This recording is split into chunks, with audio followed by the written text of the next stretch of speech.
So imagine holding a prescription in your hand. Like you've just been given this life-saving medical diagnosis, and this piece of paper holds a highly detailed, complex treatment plan that will, absolutely cure you. Right. A total lifesaver. Exactly. But there is one massive problem. The doctor handed it to you in a language you only partially understand. Oh, wow. Yeah, that would be terrifying. Right. Maybe it's just like a secondary trade language you only use to buy groceries at the local market. You'd be staring at those words, wondering if you're going to accidentally take a fatal dose because you missed, a critical nuance. You basically have the cure, but you were entirely locked out of it. Yeah, completely locked out. And that feeling of being locked out is really the perfect place for us to start today. So welcome to the Missions Connect Deep Dive. Glad to be here. This is a special tool designed specifically to prepare your mind and your heart for the week ahead, unpacking the weekly preview for Missions Connect. In case you're new, we are a Bible-based and missions-focused devotional and prayer app, a ministry of assistingtoobey.com. That's right. And our core mission here is blessing the nations through prayer, knowledge, and obedience. I love that tagline. And this week, we are looking at week 21, which covers May 18th through the 24th, 2026, focusing on theme group B. Yeah, and to set the stakes for you today, I just want to read a single sentence directly from the weekly preview. It says, "This is not background noise. This is the frontier of the Great Commission." Man, that is powerful. It really is. We are talking about Central Asia. Yeah, a region that is just staggering in its geographic and cultural scale. I mean, we're looking at a massive footprint spanning nations like Kazakhstan, Kyrgyzstan, Tajikistan, Uzbekistan, Turkmenistan, and Mongolia. It's huge. It is. Yeah. But, the geography is really secondary to the reality on the ground. This is one of the most spiritually unreached and linguistically complex regions on the entire planet. Unbelievably complex. Right. Believers there are scattered. The underground church is deeply vulnerable. And, open worship is heavily penalized. So let's go back to that medical prescription analogy, because I think it directly ties into our first major focus from the text, the language barrier. Absolutely. Because, before anyone can be reached with a message, the words literally have to exist in a language they understand. The weekly preview spends a lot of time contrasting a trade language with the heart language. Which is a crucial distinction. Yeah, but I want to push on this a bit with you. If someone can speak a trade language well enough to, say, conduct business and navigate society, why isn't that enough for a Bible translation? Like, why insist on the grueling process of translating into a minority mother tongue? Well, it comes down to the deep psychology of how we process information. Right. And how we form attachments. A trade language is transactional. It speaks to your intellect. Like negotiating a price at a market. Exactly. You use it to ask for directions. But your mother tongue, your heart language, that's the language you use to comfort a crying child. Mm-hmm. Or the language you naturally revert to when you're in sudden pain. Oh, wow. It speaks to the soul. So when someone hears the gospel in a secondary transactional language, the subconscious message they internalize is that God is a foreign entity. Oh, that makes so much sense. So it's an emotional gatekeeper. Precisely. The psychological translation for them is, he's a God for the people who speak that language natively, not for me. That's heartbreaking. It is. And the weekly preview points out that dozens of languages across Central Asia languages like Kazakh, Kyrgyz, Uyghur, Mongolian, and Karakalpak, they still lack a complete Bible. And in several cases, they have absolutely no translated scripture at all. Wait, I really need to stop you there because we're in 2026. We have artificial intelligence, we have global digital networks. How is it possible that entire language groups still have zero translated scripture? Is it just like a funding issue? Well, funding is always a factor, sure, but the true bottlenecks in Central Asia are human and political. Okay, unpack that. Organizations like Wycliffe Bible Translators, Biblica, and the Institute for Bible Translation, or IBT, they're working relentlessly. Mm-hmm. But finding and training translators who understand the intricate nuances of both biblical Hebrew or Greek and an obscure Central Asian dialect, that is incredibly difficult. Yeah, I guess AI can't just handle all of that. Right. You can't rely on a machine to accurately translate the heavy theological weight of a word like grace or atonement into a language that might not even have historical concepts for those words. Man, that's wild. And I imagine the political environment doesn't exactly help either. Oh, it actively suppresses it. Yeah. Government restrictions on religious materials in these nations are intense. You can't simply open a translation office on Main Street. It's highly sensitive work. Wow. So every single verse that gets translated and verified is just this massive, quiet victory. Which completely grounds the anchor verse for this section of our week. Let me read it. Romans 10, verse 14 states, "How then can they call on the one they have not believed in? And how can they believe in the one of whom they have not heard? And how can they hear without someone preaching to them?" The logic is inescapable. It really is. The foundation has to be laid word by word. But once those words exist, they don't distribute themselves. They require a vehicle. Right.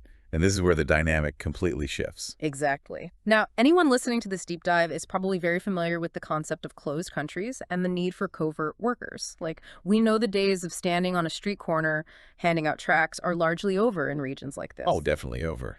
But here's where it gets really interesting to me. What stands out in the weekly preview is the sheer psychological endurance required for this. The text outlines families living under professional cover working as engineers, business owners, or teachers. Yes. Deep covert operations. Right. But I'm trying to do the mental math here. What kind of psychological and emotional weight does a family carry? You're working a demanding 50-hour secular job and then trying to build an underground ministry, all while under constant state surveillance. The emotional friction there must be devastating over time. It is an incredibly heavy burden, Mm-hmm. and it's just a completely different paradigm of ministry than what many of us are used to supporting. The reality is that registering legally as a religious worker is often entirely impossible. Yeah. So they have to blend in. Exactly. They must enter the society authentically through the marketplace, building relationships very, very slowly under extreme pressure. But doing that means living a life where you have to constantly filter every single interaction. Think about the cognitive load of that. You're living far from your home culture, you're stripped of your usual support networks, you're building genuine friendships with locals. But you have to be highly strategic and cautious about when and how you introduce spiritual conversations. Because the stakes are so high. Right. One report to the authorities could result in immediate deportation, or worse. Furthermore, this is long-term, low-visibility ministry.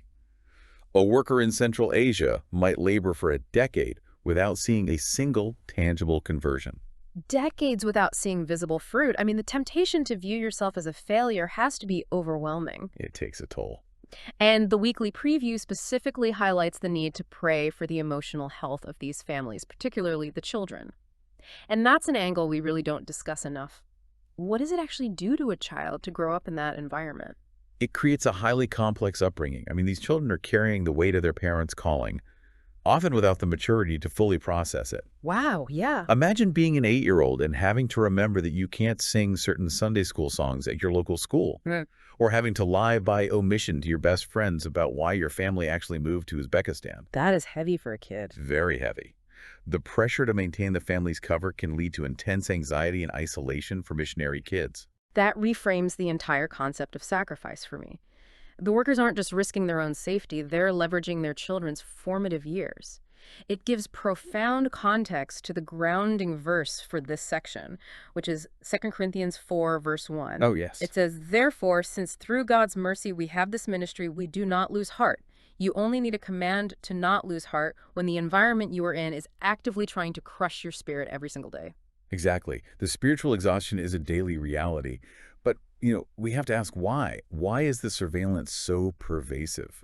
Why is the fruit so painfully slow to grow? Right. What's the root cause? The answer lies in the deep cultural and spiritual infrastructure of the region, the unseen battle. So what does this all mean? Let's dig into that infrastructure. Because the weekly preview points to a very specific historical root cause. It mentions a heavy combination of Islam, shamanism, and Soviet-era atheism. Yes. That's like 3 completely different, incredibly heavy blankets smothering the region over 1,000 years. Like, to me, this reads almost like a social operating system, like deeply embedded code. That operating system analogy is highly accurate. Because they aren't just historical footnotes. They actively work together to create this inescapable matrix for anyone living there. Central Asia is not spiritually neutral. Well, walk us through how that system is built, layer by layer. Because on the surface, shamanism and Soviet atheism seem like direct opposites. How do they even function in the same society? They function by controlling completely different aspects of human behavior. So let's look at the base code shamanism. Okay. These are the ancient folk religious roots dealing with the spirit world, curses, the evil eye, and ancestral fears. Even if a society modernizes, that base code of spiritual fear remains deeply embedded in the cultural psyche. Okay, so the foundation is a fear of the unseen. Yes. Then, installed over that, you have the social firewall Islam. In Central Asia, Islam is deeply intertwined with ethnic identity. Being Kazakh, or Kyrgyz, is virtually synonymous with being Muslim. So it's tied to who you are. Completely. Therefore, the firewall dictates that leaving Islam is not merely a personal theological shift, it is a total betrayal of your family, your community, and your heritage. It triggers an automatic social exile. Exactly. And finally, you have the overarching surveillance hardware Soviet-era atheism. For nearly a century, the state enforced secularism and built a massive apparatus designed to monitor citizens and punish unsanctioned religious gatherings. Right, the secret police, the informants. Exactly. It trained generations of people to be suspicious of intense religious fervor and to report on their neighbors. So when you look at those three layers working together, if a local person hears the translated gospel and feels drawn to it, they aren't just making a private decision. Not at all. They have to fight through the base-level fear of shamanistic curses.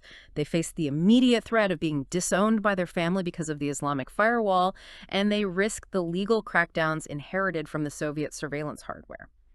That is an incredibly sophisticated trap. It truly is. These deep strongholds mean new believers face severe legal consequences, and the underground church is highly vulnerable. The weekly preview is very clear on this point. The enemy's grip on Central Asia is real and formidable. Which means casual prayers aren't going to cut it. No, they won't. Breaking through a 1,000-year-old operating system requires highly intentional, sustained spiritual warfare. Which brings us to Ephesians 6, verse 12. For our struggle is not against flesh and blood, but against the rulers, against the authorities, against the powers of this dark world, and against the spiritual forces of evil in the heavenly realms. That verse completely shifts our perspective. It does. The human governments monitoring the missionaries and the families, rejecting the new believers, they're just the visible symptoms. The actual battle is happening against the unseen forces writing the code. And understanding that mechanism is what transforms a vague desire to help into a highly targeted strategy of intercession. And that strategy is exactly what the app is providing for you this week. We have spent this time analyzing the immense scale of the problem, the missing languages, the psychological toll on covert families, and this 1,000-year-old cultural operating system. Right. Now, we pivot directly to you, the listener, and translate this vast information into your specific daily action plan for the coming week. Yes, breaking down the week.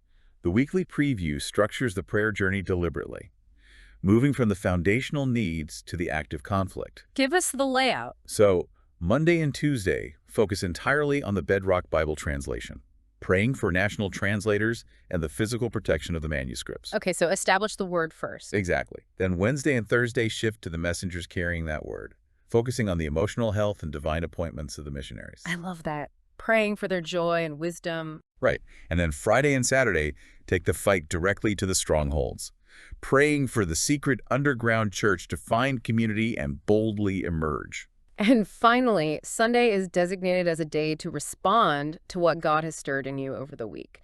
I am also highly anticipating the devotional index for this week. Tuesday's devotional is titled Mother Tongue, Father God, anchored in Psalm 119, verse 105. Oh, that title is perfect for what we discussed about heart languages. Right. And Saturday's entry, The Church That Cannot Be Silenced, based on Matthew 16, verse 18. That just sounds like the exact spiritual fuel we're going to need by the end of the week. It really is. It provides that daily grounding you need. So to put all of this into motion, let's talk about the practical steps. The weekly preview outlines 4 actionable get-ready-to items. First, pray with focus. Turn these needs into deep intercession. Second, learn one fact about a Central Asian country. Let curiosity fuel your prayer. I love that. Third, engage your family. Even kids can pray for the unreached, like those missionary kids we talked about. And fourth, share the bulletin. And alongside those steps, there is a very specific prayer challenge from the weekly preview. Oh, yes. Tell them about the challenge. It is highly targeted. Look at the map of Central Asia and pick just one country. Whether it's Kazakhstan, Kyrgyzstan, Tajikistan, Uzbekistan, Turkmenistan, or Mongolia. Pick one, learn its name, and pray for it every single day this week. I think I already know which one I'm picking. Well, as we bring our time together to a close, what is a final thought you want to leave everyone with? Well, I'd leave you with this thought to mull over. If dedicated, persistent prayer can slowly penetrate a region fortified by 1,000 years of complex spiritual barriers, like Islam, shamanism, and Soviet atheism. What seemingly impenetrable barriers in your own community or even your own life might simply be waiting for that same level of intentional intercession. Oh, wow. That is incredibly convicting. What a thought to carry into the week. Yeah, the power of prayer is universal. It really is. Thank you so much for joining us for this deep dive into Central Asia. To make sure you have all of these daily devotionals, prayer guides, and tools ready for tomorrow morning, we highly encourage you to download the web-based app.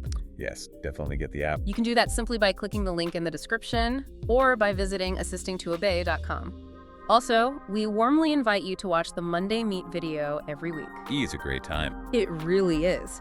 It premieres at 7 a.m. Central Standard Time, El Salvador, on the Assisting to Obey YouTube channel. This is just a special space designed to encourage one another and start the week strong together. Hosted by Gloria Sloan-Castellanos, the creator of the Missions Connect app. You won't want to miss it. For sure.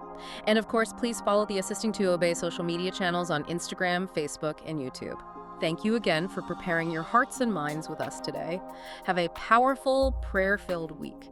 And remember our mission, blessing the nations through prayer, knowledge, and obedience. So, you want a faith that actually matters, right? You want to make a difference in the world, to see the gospel changing lives, to know that your walk with God and His Word is impacting more than just your own life. Yeah. You want your life to count for the nations. But here's the thing. You're busy, maybe overwhelmed. You're pulled in 20 different directions. And even though you want to engage in missions and the Great Commission, you don't always know what to pray for, what's happening globally, or what your next step should be. The desire to obey is there, but the pathway isn't always clear. Let the Missions Connect app show you the way.